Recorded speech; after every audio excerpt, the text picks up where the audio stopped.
Good. Scott, you want to start? Sure. I'm Scot McCracken, and I am the VP of Music at Ureqa. I've been doing this a long time.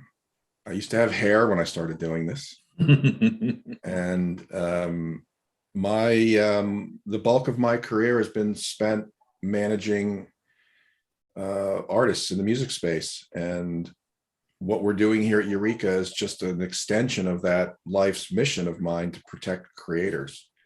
Mostly been specific to the music creators, but that passion for protecting creators has been at the core of who I am and what I do for the bulk of my career. That's me. Very good. And for me, I'm Edmond Allmond, and I started as a performer, a little young brat in classical music, a soloist, and quickly in my teens jumped to jazz and musical theater and hanging out in the studio and learned to engineer and what have you. But parallel to my musical career, which has taken me around the world and onto television and film and all that, I've always been involved in the business side. And I've always advocated for those who are looking to challenge receipts for royalties or get contracts right. So I've worked with a lot of different attorneys to put things together for a number of folks, and recovered millions of dollars for people. That's sort of what's brought me here. There's a lot more to the career, but I won't share that right here now. But that's the importance of what we do here at Ureqa. And I'm really happy to have the chance to work with Scott. This has been stellar. So. All righty. By the way, I have to look over here to see the question, so I apologize. Okay. I see Brian Boitano in the thread, and I never found out, Brian, if you made it to Vegas and if you saw Radio XX and if you had the time of your life. So let me know, man. I'm hopeful that you did. I mean, I know that you got there because I got the confirmation, but I'm just curious if you had a great time. Anyway, I guess we're reading these questions off to the right here. Do you see them, Ed? Yeah, I am. So I see one that's interesting. Gilo, I will call you, and you can correct me if I'm wrong. It says, what kind of rights does Ureqa give songwriters regarding their creations? And I mean, I'll start that out and be really short, and I guess, Scott, you could finish that up. We're not giving you rights. You have certain rights that are part of your process and your creation. What we're doing is making sure we protect those, making sure you have access to everything that you should have access to, all the streams of income that you should have access to. Scott, you want to add anything to that? Yeah, I mean, I guess I'm wondering if what you're asking is what rights do we require from songwriters in any of our businesses? I'm not really sure. So maybe you could refine your question just a little bit. But to Ed's point, the songwriters that we work with, you own all the rights in those songs when you come to us, assuming that you haven't done something that predates your introduction to us. And at the moment, right now, in our publishing, administration, collection business, what we do is we secure royalties from around the world for a percentage of that revenue on a 3-year term, which at the end of that term, you can walk with 100% of the rights that you came to us with. I hope that answers the question, but I'd love it if you wanted to put a finer point on your question that maybe we could better answer. Okay. And I see an interesting one from, it says, Peter Soon. And it says, how do you filter out the content being posted onto your platform, considering it's supposed to be decentralized? Who evaluates what's appropriate and what's not? So this is a fun area for me, and I know I get into trouble every time I start opening my mouth about it, but decentralization is both a good thing and a naive idea. And we have to find somewhere the balance between those extremes, I believe, no matter what we're talking about when we talk about decentralization.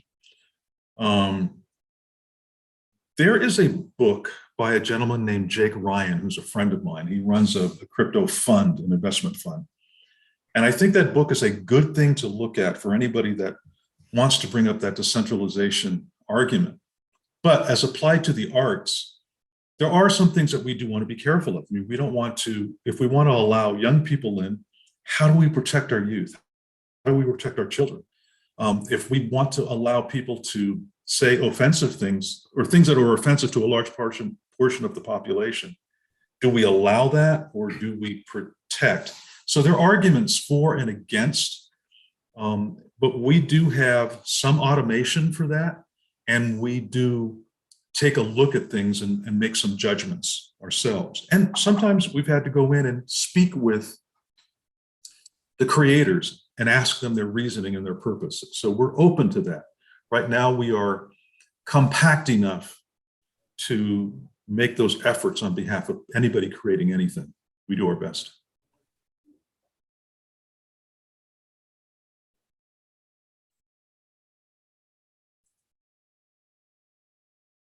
Let's see. Brian, what type of B2B services could Ureqa provide to ISPs and record labels? Oh, that's a really good one. Really solid one. Brian, you know what? Let us come back to that. Scott, you want to grab this one that Leonardo's asking? He says, given your background and catalog, list of musicians you know, will you see a lot of your music industry contacts onboarding into Ureqa? Well, that's a good question. I think the first 15 or 20 artists that have come on board, like any business that starts, that's a startup, they're going to be, friends and family. So the initial artists that have come on board are artists that I either work with currently, have worked with in the past, or just have an ongoing relationship with. We will begin a very thorough marketing campaign starting in May to reach out to songwriters all around the globe and educate them on both what it is that we do, why they need the service we provide, and how they can get involved. So initially there'll be the relationships that I have, and then we'll grow that into a broader net of people. But ultimately, we envision having, thousands and thousands of writers in here. And so eventually that has to grow out beyond my circle of friends and colleagues. Yeah. And there's some great relationships. Scott's being modest, but he's got great relationships in the industry. I have a few, I'll bring some people in, but also, people are beginning to knock on the door, and we simply have to talk to them and interview them and see, who is appropriate for this particular business. And along those lines, I see, Peterson, you ask, how does Ureqa ensure that songwriters, musicians, and producers get their fair share of their efforts and contributions? Scott, I'm going to start that and then jump over to you. I mean, there's my big thing of it, what I've pushed for decades is education. This is a business, and you've got to understand what's possible. You don't go in with a doorknob and say, I'm going to build a house. You learn about the land, you learn about what that particular area is asking you to assure in terms of, is the land solid? And then you learn how to build a house. You learn all this stuff, architecture, contract or whatever. Music business is the same thing. You learn how to write songs, and if you're not going to learn the business yourself, you need people on your side who will. So that's the first thing. Know what the potential is for what you want to do, and then just be true to yourself. Know who you are, know what part of the business you want to stay in. And then Scott, you want to get into some of the detail on that, and I can pick up some of it later as you go forward. Sure. So initially, at least with regards to my initial initiatives and my initial focus here, the administration business that we have just launched is exclusively designed to help songwriters monetize and collect on their work. So the question about, producers, the question that you put up here was musicians and producers. Mhm. So as long as those musicians and producers are also the songwriters, then at the moment we have future plans to include all sorts of members of the music community. But right now, our administration business just collects for songwriters. And what I'll say to that is that songs are played all around the globe, and the ability to find that collection opportunities in each territory is very complicated. The rules around how music publishing is collected are rules that go back 75 years, and there's been very little done to this point to modernize the way that songwriting royalties are collected around the world. So that being said, currently, if you do not have a relationship with a publisher in each territory, you're going to miss out on being able to collect revenue generated in that territory. And what we've done through our relationship with Cobalt is we have a presence in each territory around the globe. That allows us to collect the maximum amount of royalties available to any one of the songwriters in our system. I think that answers your question. There are other things we are deploying for songwriters to help them not only maximize and collect the most available money out there for them, but then to also provide songwriters with tools and utilities inside of Ureqa to grow those royalties that they earn and help them to become interest-bearing assets for them, so that we can help songwriters. Songwriters in the music business are so underrepresented, have such little leverage. Because they lack a collection of individuals. They don't have the ability to collectively bargain. And what we want to do at Ureqa is, whether you're signed to us or not, we want to begin the process of creating advocacy operations here, where we can go out there and affect change to better increase the penny rates that songwriters are getting, and to play a more active role in seeing songwriters be compensated in a way that's at least equal to other members of the of the music creation community. Yeah, yeah. It's important, I think, too, and it doesn't matter if you join these organizations or not, but know who the AFM is. And I talked about this in Miami. Know who the AFM is. Know this alphabet soup of organizations, guilds, places where you could be a member and collect a fee for your work based on what you're doing. A lot of my work, I've done some, in the recording industry, obviously, but a lot of my time was spent in the film industry, and you'd be surprised how many people don't understand what they should be gaining from the film and television industry and the OTT, over-the-top services that are effectively Netflix and others like that. There are a lot of opportunities to collect. So even if those things don't apply to you, get to know them, get to know what they are. And certainly we'll do a lot on the educational side to make sure that all of you and folks that are like you who are creating have that opportunity. And of course, we're talking about music, but that goes with the visual arts as well. Brian, earlier you were talking about what we would do for ISPs, and I don't want to get too far over our skis because we're doing a lot of work on that right now. It's pretty deep, pretty heavy. There's some development work, but we have the Protector program that certainly will service the people that are in our music publishing business, the clients that come in, all of you that become a part of that or are part of that. And then we'll use that same ability going business to business to work directly with ISPs to make sure that they are doing what they're supposed to do, making sure that their users are compliant with the rules so that creators whose work is being used can be compensated properly according to the rules that exist. Let's see, what else do we have here?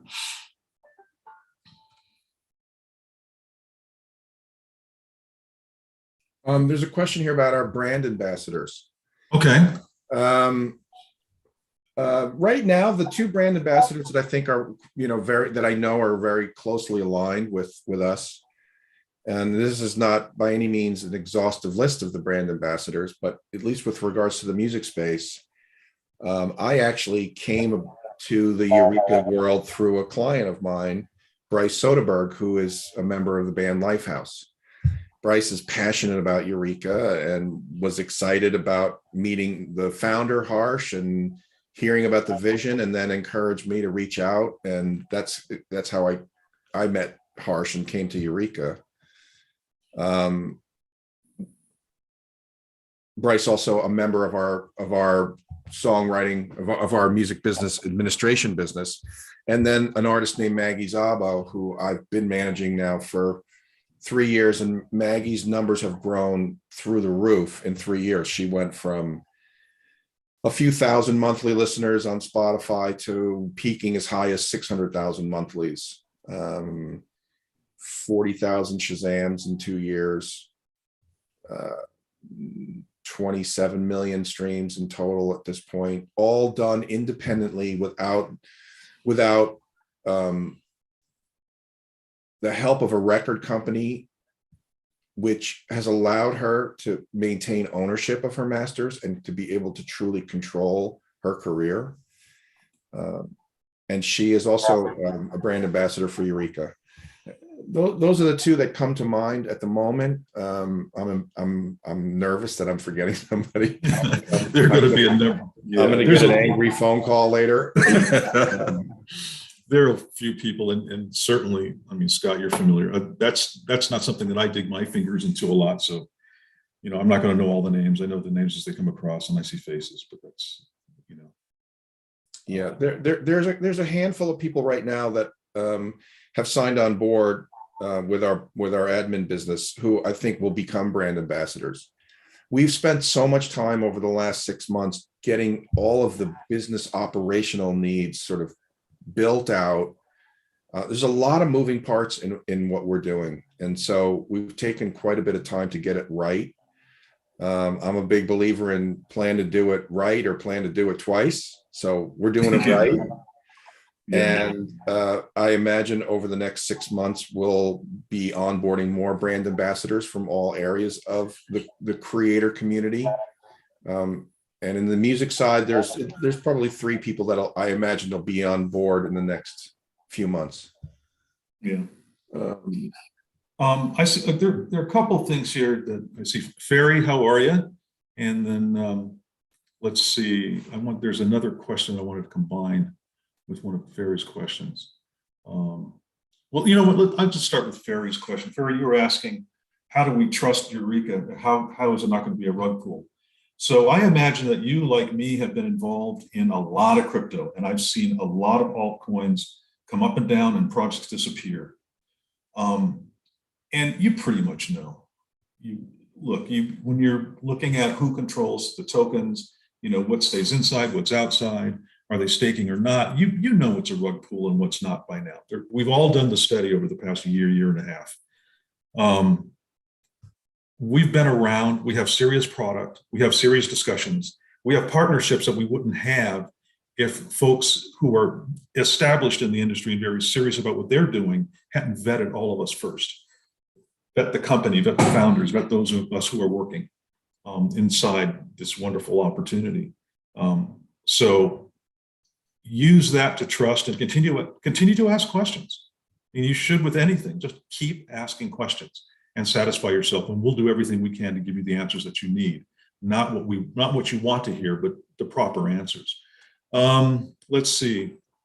How does IP authentication in the Ureqa network protect creators' rights? If case law becomes a necessity, are network records sufficient for protection? Scott and I both of us have worked on this a lot.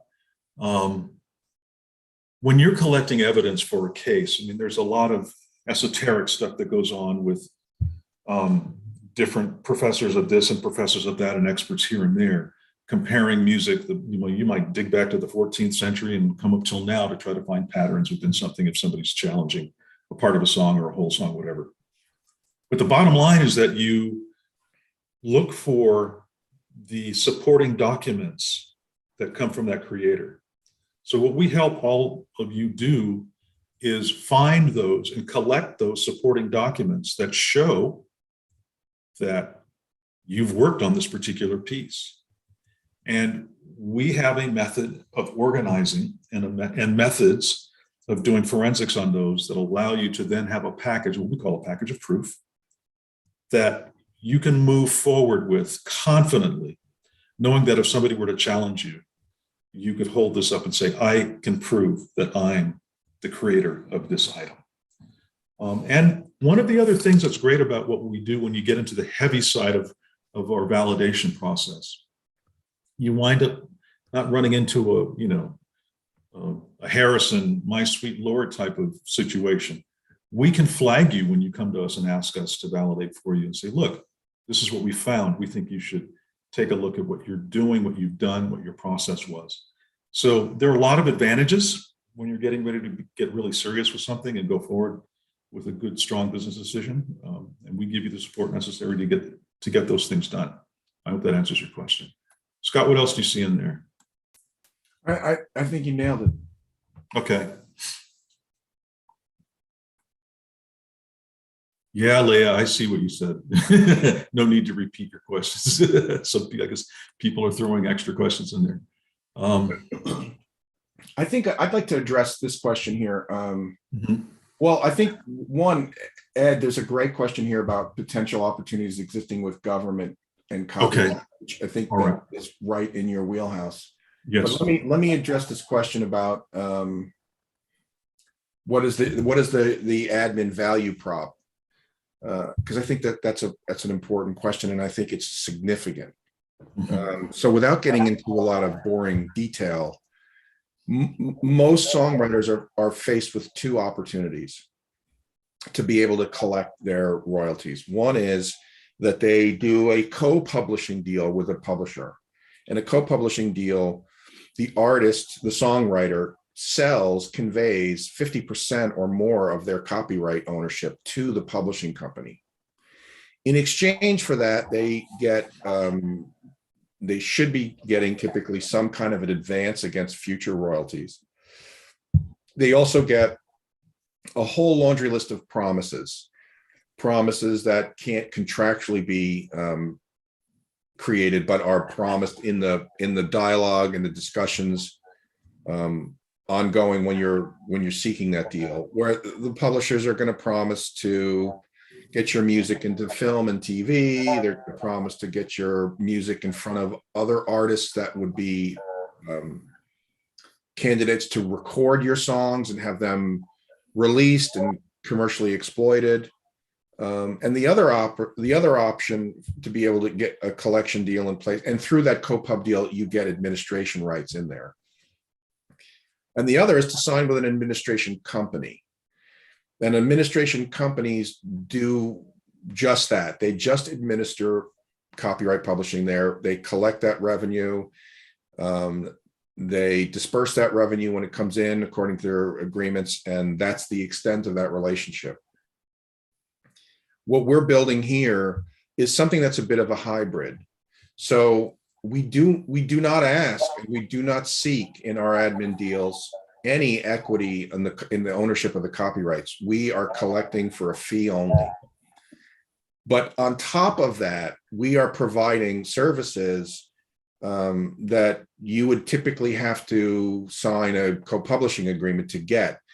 So services like synchronization, exploitation, and promotion. We have extensive relationships with music supervisors, ad agencies, and we are able to utilize those relationships to focus on helping to exploit the works that are being collected by us. We also have the ability through Cobalt to tie into their synchronization department, which is a global department and probably the best at it in the world, to utilize their relationships as well. So you're getting significant synchronization support and marketing You're also getting songwriter camps. We'll do 3 or 4 songwriter camps this year. You're getting songwriter camp opportunities. These are the kinds of things that you would never get from an admin business. So I think that we provide, well, I don't think it, we do provide substantial value in exchange for our collection fees. I'm really excited about that. Another thing that we are preparing to do, it is not operational yet, and this will speak a little bit to the question about token utility, which is we are building into our songwriter portal the option for a writer to take all or a portion of their royalties in crypto and then stake those royalties. That will give songwriters the ability to grow their royalty account by utilizing that opportunity. And like all staking pools out there, they're easy to get in, easy to get out. And I imagine we're talking very deeply about what token utilities we can create in and around that business strategy. And I'm very proud of that. I'm very proud of what we're doing, because we are, you know, Grant, if you're a songwriter who's making $200,000 or $300,000 a year as a songwriter, well, congratulations, and that's fantastic. But if you're a songwriter who's making $45,000 or $55,000 a year and having to be a barista at nights or take a part-time job or a side hustle or something that, you know, supplements the income you're making from music, well, we might be able to we'll be able to help supplement that income without you having to do anything except stake some royalties. So again, I'm really happy about that. It really speaks to our true goal of helping creators collect, monetize, exploit all the opportunities that are available to them. I'm also really excited about Ed's initiatives on some of these government copyright opportunities. I think that's an amazing opportunity for Ureqa. And that's a lot of fun. That's going to be a tremendous amount of fun. What I wanted to mention is, Scott, thank you for all that, because there are several questions in there talking about the value prop for the producers and songwriters. I think you've answered everything for everybody. And then Sean, how would you compare Ureqa to Song Trust? And I think all the detail that Scott gave you certainly gives you some good comparison against the structure that Song Trust is. I'm familiar with them. Government, before we get into validation, some of those other questions. Yes, we've begun discussions with, we actually were in discussions for 2 different reasons with 2 different governments. Now, the first one was based on validating some of the work and getting some of the youth in that particular country up to snuff on their knowledge of how blockchain could benefit them as IP protection. And the other one was directly related to copyright. So as you know, I hope everybody knows this, a copyright exists when you create something. So what you need then is a declaration of that copyright, and you look for an official declaration. So there's a point, there's a stake in the ground, you know, calendared on this day, I said that, you know, blah, blah, blah happened. And then if somebody challenges you, you use that official document. And so what's lacking? First of all, what's lacking? The supporting documents that say, I did it at this particular time. If you're on your DAW and you're writing music, well, you know you have a timestamp for your tracks, whatever files you produce. If you're doing film, you know from Premiere or Final Cut, they produce, you know, numerous timestamps. If you're a visual artist, you know, doing digital work, you know that timestamps exist for that. So how do you then roll that into your copyright claim, your official copyright notice? So a lot of countries around the world are looking at ways to digitize. Some countries are fully digitized. I hope most of you take the time to study what Estonia has done. But that brings us to how we apply the tool that is blockchain to the protection of IP. And it's important to understand that your supporting documents could now be included with your copyright claim. So that'll give you a general idea of where we're going, our ideation around that, what we're working on. Let me see, there was another question in here that was closely related to that. I wanted to roll that in.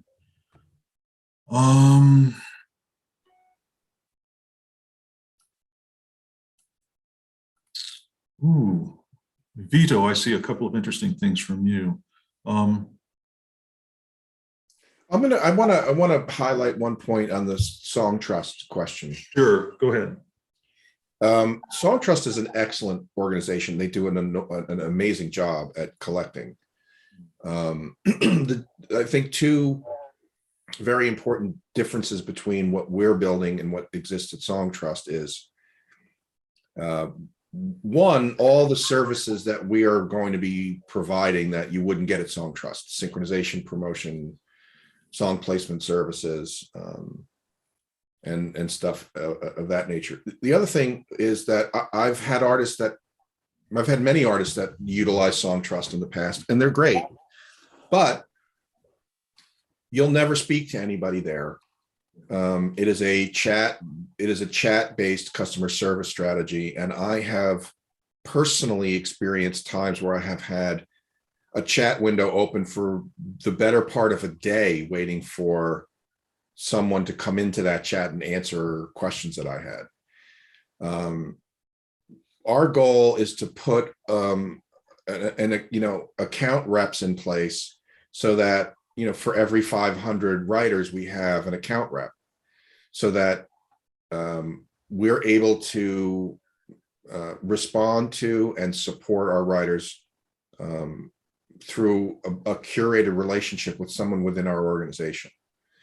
Right now, there are 3 people working in the music admin space, and I imagine that will be good for us through probably the remainder of the year. But as we grow, we'll be adding to that number of people so that we are able to consistently be reached and contacted by our writers. That's a very different thing from Song Trust, which is very much a touchless sort of strategy. You put your music in, you ingest it through their portal, and you sit back and get royalties. And in the event that you have concerns or issues, it's a very difficult process to reach somebody, and no one will be promoting or marketing or helping you exploit your copyrights, much less helping you grow the nest egg that you're building as a songwriter. So thanks for that question. Yeah. I know we're focused on music in this particular one, but I see some questions that kind of branch out into other bits of creativity. What I'll do, let me start with the process. People said, well, what about validation? And they were talking about a few other things that relate to it.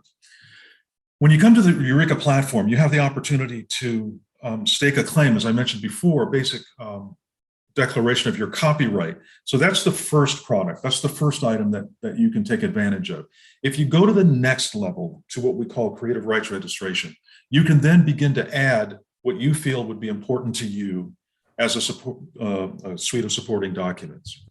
If you go to the next level, validation, where you come to us and we would take the documents that you give to us, we would look at those, we might suggest others, we might take a few out, but we would curate that suite of documents for you. And then we're going to go and do some forensics work on those documents. And we're going to check on you. And we're going to check on your work. So what we're doing, and some people say, well, I don't want you doing that. That's fine. Not everybody is for this, but most people will be. And the reason is they're beginning to realize, especially those who are making NFTs, that a lot of artwork is being stolen. People run with it, they make something, they get a little money, and then they run off. You can find these people, but it's difficult. And I think most of you will realize when, as visual artists, musicians as well, but a lot of visual artists, that there have been a lot of claims about the ability to vet the work and to vet the creator. And those claims, I'm going to be bold enough to say, are just not true. But we can do that. There's a reason that we're working with Cobalt. There's a reason that we've been provided provisional patents. We've thought this out. I've been working on this kind of stuff since I was 19 years old, along with my music career. As I described to you earlier in the beginning when I introduced myself. Scott's been at this all his life. You've got a good brain trust between the two of us and others in the company who've been concerned about this for a long time. So we put our ideas together and we've created a product that we use vigorously to vet what you create, hand you back, again, what we call a package of proof if you're doing the full validation. But the bottom line is that you're able to use blockchain not as a sledgehammer, but as a really precise tool to do what you need to do using one of these three products, depending on what your project is. Now, it's going to differ if you are an author writing a book, if you are a script writer writing scenes, and let's say you need to present things and you need to, let's say, stake a claim to these different scenes as you go so you can present them properly and safely, comfortably, so you feel that you won't be stolen from. If you're a musician, let's say you're a producer and you're doing different mixes, or you're doing different parts of a song, or you have a number of songs and you're mixing and matching, gluing things together, whatever it is you're working on, these tools will be useful for you. I hope that gives a good general answer to everybody who's come into our chat here asking questions about that. If not, please write something there and let me know. I'll get more specific about that answer. Oh, and Vito, Vito, there's one thing that you added that I think is important. First of all, Vito, I want you to remember a name. It's Liz Lenjo, Lenjo. And she does a number of things on fashion. And I forgot the young lady that works in New York with her, a brilliant fashion attorney. And they've got some things online that you can look at and study. But the basics in fashion are that when you do your work, if you're using our batch timestamp or you're using our creative rights registration, then you're able to stake your claim with a timestamp and establish that it's yours at that point in time. Then when there's conflict, you can present that evidence to whoever you feel is stealing, or whoever you can prove is stealing, and ask for, you go to an attorney, get a cease and desist letter, or whatever else you have to do with the company involved. But at least you have that evidence, that establishment of your copyright claim at a given point in time. That's an important thing. My mother was in the fashion industry, and I've seen a lot of that craziness. The fashion industry can be very interesting in that regard. Let's see, I'm looking through to see if I can find anything else here that's, Vito, does that answer your question? Vito, I have a feeling you may have some extra things to add to that. And while you're looking at that, there was a question that's come up about validating creative works. I think particularly with respect to songwriters. Okay. That's an interesting question because, Yeah. Someone that's writing songs for a living, whether they're making $500 a year at it or $500,000 a year at it, most people who are writing songs for a living probably write 25 songs till they get one song they like. Maybe I'm exaggerating. Maybe they write 10 songs until they find a song that they like, put into a class of songs that they think are, worthy of being promoted. So songwriters, from our experience, songwriters don't know the concerns that they have. They don't know the worries that they should have until they're in the thick of it. And so part of our goal is educating our songwriters and the creator community on the value of getting out in front of concerns with respect to infringement. That's something that we need to do a very good job at explaining over the next year. Yeah. And we intend to, where right now I think it's important for people to understand that we've propped up a business that at least speaking to the music admin business, we've propped up a business that is taken a lot of effort and work to create out of thin air. And that our goal for this business, which we sort of believe is the sort of Cadillac of the offerings that you can find out there, is going to be accessible to anyone. We are not looking for anyone to have, I mean, if you write 10 songs a year, and you have a Spotify account and you have 100 followers and 30 streams, you are as important to us as the people who are out there writing songs that generate, substantial money. Because once you're a creator, it doesn't, we don't distinguish between creators who make a lot of money and creators who don't, and therefore the creators who make a lot of money are the ones we care about. That's absolute horse shit. Yeah, that's how most of the business has been running for so long. Exactly. That's how people, that's what people like myself and Ed run from. Yeah. Creators deserve protection and support regardless of the revenue that they drive for that. So it's our goal to welcome and support everyone into our community on the songwriter side, not just those that are high value songwriters. And with the background that I have, those kinds of songwriters are in my community, but it is far from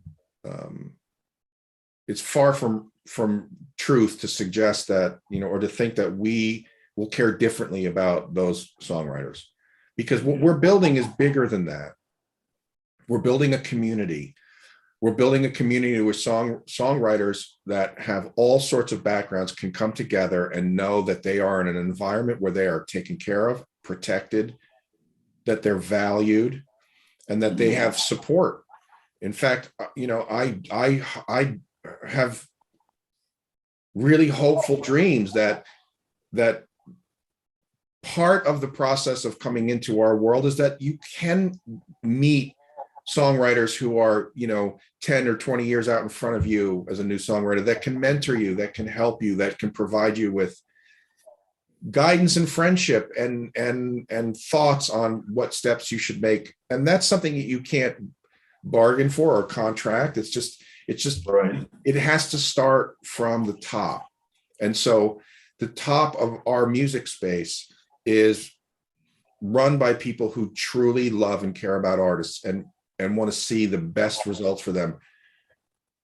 Yeah. And that, I hope, trickles down into the people that we attract into our community, and how the people in our community then turn around and react and deal with each other. Exactly. What I believe will happen, this is something that we're really focused on. As we begin to build out some of the educational stuff to teach people some of the things we've been talking about, we also want to hear from the community. We want to hear from all of you guys to tell us what you like. And we want to involve you. It's not going to be, my face or Scott's face or somebody else. It'll be your face. It'll be all of us talking at some point, if we want to those in the community. Coming with open hands and helping out, sharing things, finding partnerships. That's what we're looking to do. And we can't define that. We can give you a structure, but we have to listen to each and every one of you, and take your ideas and put them forward properly.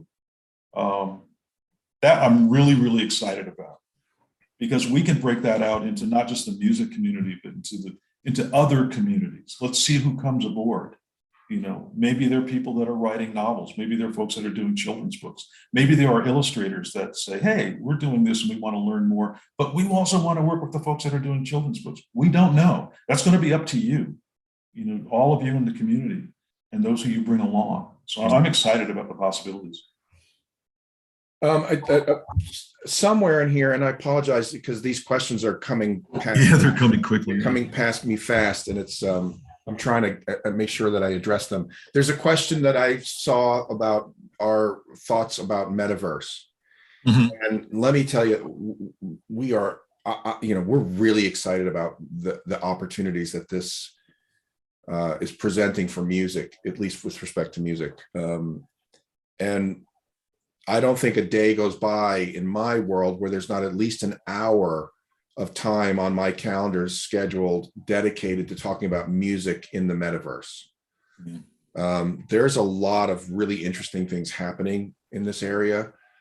You see a lot of people right now spending a lot of time and money and effort trying to build out the perfect live music distribution strategy inside of the metaverse. all of those writers are going to need to ensure that the revenue generated in those environments are also collected, and that's something that we are way out in front of. Ureqa has purchased land in several metaverses. It's not something I speak to or deal with on a day-to-day basis here, but one thing that I promise you that we will be in the middle of is creating a songwriter community in the metaverse where we can provide our songwriters with, I mean, I don't know if people know the Bluebird Cafe in Nashville, but there are songwriter venues around the country where songwriters go and get to try out new music, get to see reactions from crowds, and where we get to actually see the songwriters who wrote great songs that were recorded by other people perform them the way that they heard them originally. And I imagine probably by the end of the second quarter of next year, we will be running at least one songwriter camp / songwriter venue in the metaverse. I'm confident that will doing that. That'll be fun.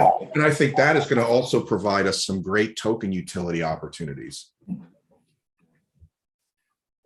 That's somebody had asked about that. So yeah, we asked about token utility and what we're doing to push. Let me see what other things in here. Vito, you were asking, can creators give their work for free, like, for example, to Music Academy or similar, to share their knowledge with students? Yes. And, you know, that's something that I've done. Scott's done. Hey, Scott, you mind if I mention the bus? What do you mean? The Lennon bus. Oh, no, not at all. I love that thing. If any of you have spent any time at NAMM, I've spent year after year at NAMM for various reasons in various parts of the music business. And I always loved that bus existed. And it draws people with the bus itself just has a big heart, you know, and it draws a lot of creative people in. And that's Scott's baby. He created that. He brought that idea forward and got a team of people to put that forward. So there are many people that were. Yeah, I know, but yeah, that was something, you know. But it was it was and still is a very beautiful thing. And that's something that we can, you know, I'm looking forward to those opportunities, of similar opportunities here at Ureqa. You know, it'll be fun. And then Metaverse is just one of them. You know, a lot of stuff, a lot of good stuff that we can do. Let me see what other questions we have in here. Brian, thank you guys for being patient. Brian has a great question about to see if you can create NFTs around dance moves. Well, I mean, choreography can be copywritten, so absolutely. Why not? In fact, I'm going to challenge this group of people here right now to something that just came into my mind, and I don't know if you'll get it, but I wonder if we could find a way to trademark and create an NFT around oh my goodness, I'm drawing a blank, of course. Who's Julia Louis-Dreyfus's character in Seinfeld? Oh yeah, I can't remember her name, but she had the worst dance moves on the planet. We should figure out how to turn because at some point in time, in the same way that music clips are used in TikTok and in Instagram, I think ultimately, you know, video clips like that. I mean, even though you see them in the GIF world, but they're often stolen, and it's a strange, weird environment. But creating NFTs around classic television show experiences, I think, is going to be something really exciting. I'd love to own one of those things on a show that I love. So maybe we can get the Elaine. Yeah, there we go. Maybe we can get the Elaine dance move. Elaine, okay. I mean, the guy, I forget which TV show it was that tried to make a claim on the Fortnite dance that he had actually invented that. I didn't follow that through to its conclusion, but I remember the subject was interesting. Yeah. Gilo, you said, do you have any plan to attract the creators from Web 2 Of course. And I think a lot of what you've heard from us so far addresses that. And I think the most important thing when you mention the word Web 2, you're looking forward toward Web 3. And the most important thing is to remember what Web 1 was. You know, to be able to sit there and type directly to somebody, and then they would type forward and they'd make a mistake, and you'd see the text go backwards and it would come back forward. And, you know, it was about the users. It was about connecting individuals. It wasn't about giving up your data and becoming a part of a platform. So that's really the focus of Web3. And certainly what we're doing in terms of community building is Web3 happy, I'll call it. You know, we're Web3 forward in terms of how we're thinking about building this community and how we're thinking about having people interact. So Web3 right now, a lot of it is sales. You know, people are having to sell the idea. They're having to promote the idea. But there's some really important people to pay attention to. Follow us in this space. Pay attention to the things that we'll talk about over the next few months. Follow Sean Gardner at Motodad.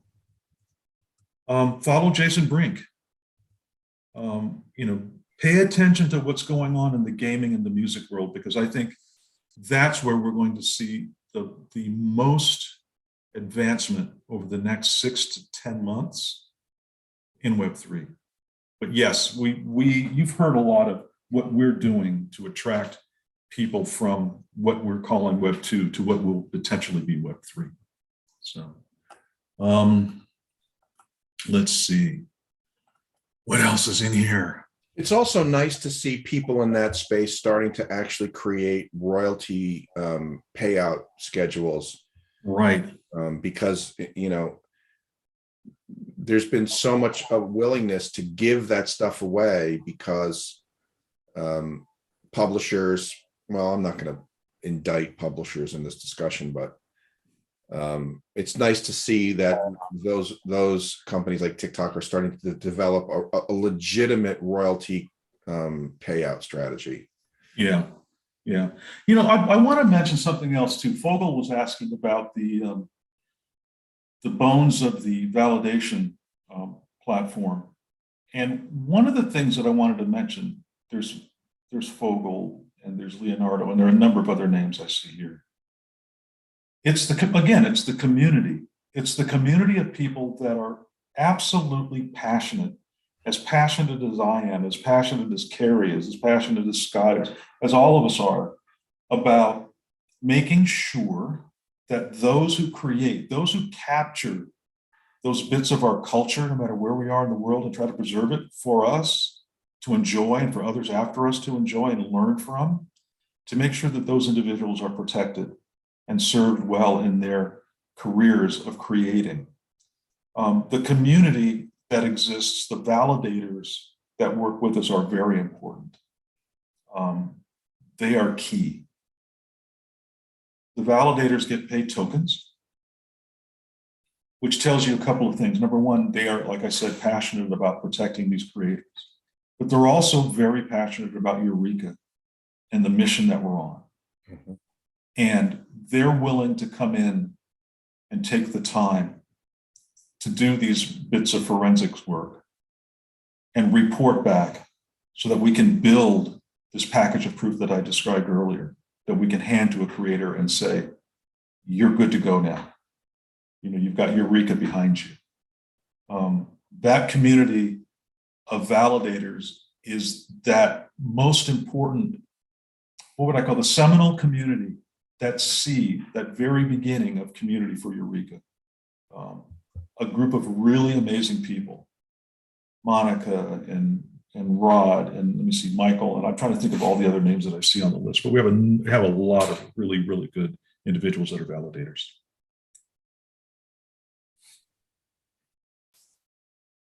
Let's see. There are people who create music and who don't view themselves as songwriters and never even think of monetizing their work. Any thoughts of attracting them to the platform? The Twitch streamers. And I'm thinking of, I have a friend, this guy, if you guys can find him online, he's pretty phenomenal. He's a rocket scientist. He actually teaches other rocket scientists.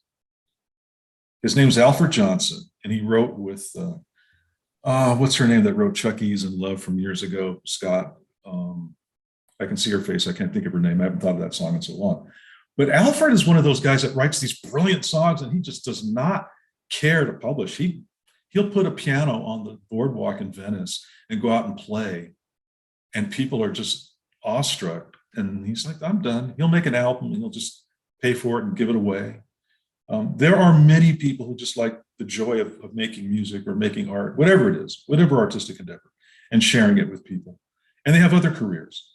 And I don't know. We'll have to think about how we attract them. I mean, certainly there are spotlight moments that we can provide online, Metaverse, live, and we will always think of those because we do have those folks that we pay attention to.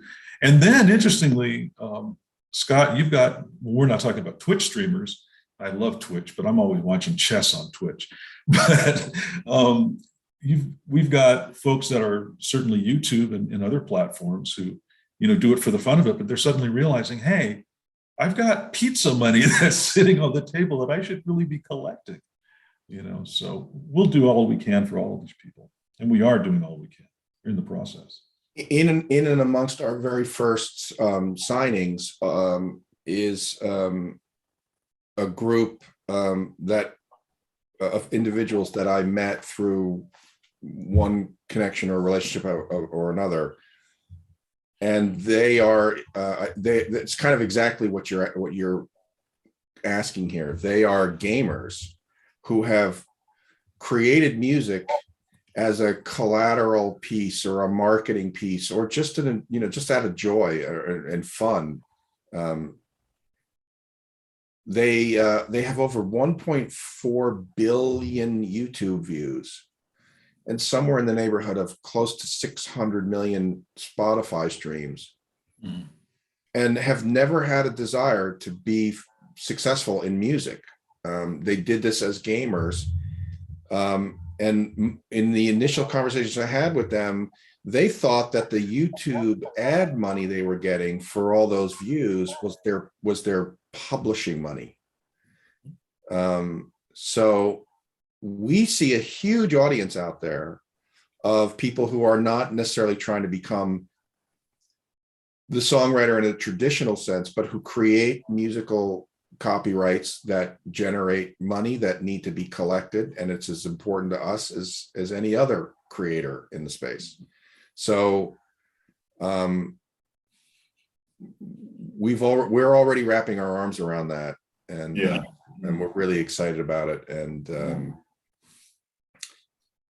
I imagine we'll see a lot of those individuals in our world, primarily because their lack of desire to pursue the traditional music career has kept them a bit in the dark about how it works. And so they really need some education about how to collect and monetize the works they've created. So, and that's a big thing for us, building out that educational platform to help folks like that. And certainly, I mean, look, this is not just Ureqa. There are other people like yourselves on here who have excellent ideas, and we'll continue to push forward to put together seminars and what have you, that all of you Ureqans can join and learn from, so that you get this information. John Mills, thank you. Ricky Lee Jones, that wrote that song and wrote a few songs with this friend of mine, Alfred Johnson. I'm going to just take a minute to call John out. I'm happy to see him here, but this is the 100th year of that particular singing group, the Mills Brothers. And some people recognize that name, some don't. Everybody will recognize one of their songs. It's amazing how far they've come. It's amazing. And John is the last of the family still performing. No kidding. Yeah. Oh, man. I'm going to play a concert with him for Mother's Day in May. I feel so honored to have him in here. He's here online with us, but I encourage all of you online to look up the Mills Brothers. You'll find even Michael Jackson and his family on a TV special with them talking about how important they are. It's pretty doggone amazing. I'm honored to be his friend and have been around his family and to see him here. Anyway. But before we wrap this up, I'd like to throw something out to the community here that's spent this time with us today. First, thank you for coming and participating and giving us an opportunity to communicate with you the things that we've been doing. That it can get really lonely when you're in a startup and you're you're buried under a bunch of stuff trying to figure out a whole bunch of things. It's really nice to be able to get out and talk about it to people who care. But one thing I'd like to put out to the group here is that at least with regards to the music initiatives here, over the course of my career, I've learned one thing about where you find music and find talent, and that is you never find it in the same place. For every talented person that I've met and connected with, there's always a unique story to that.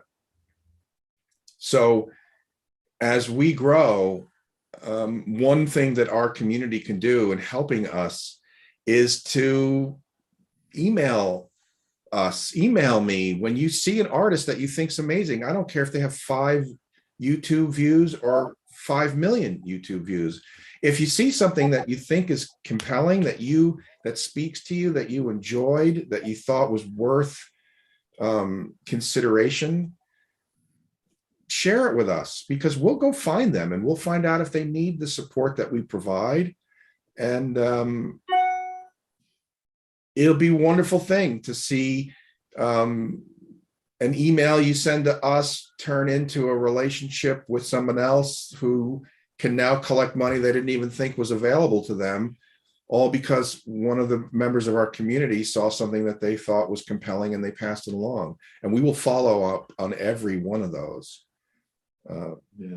So feel empowered and feel entitled to be on this journey with us and to help us to find those individuals that need our help.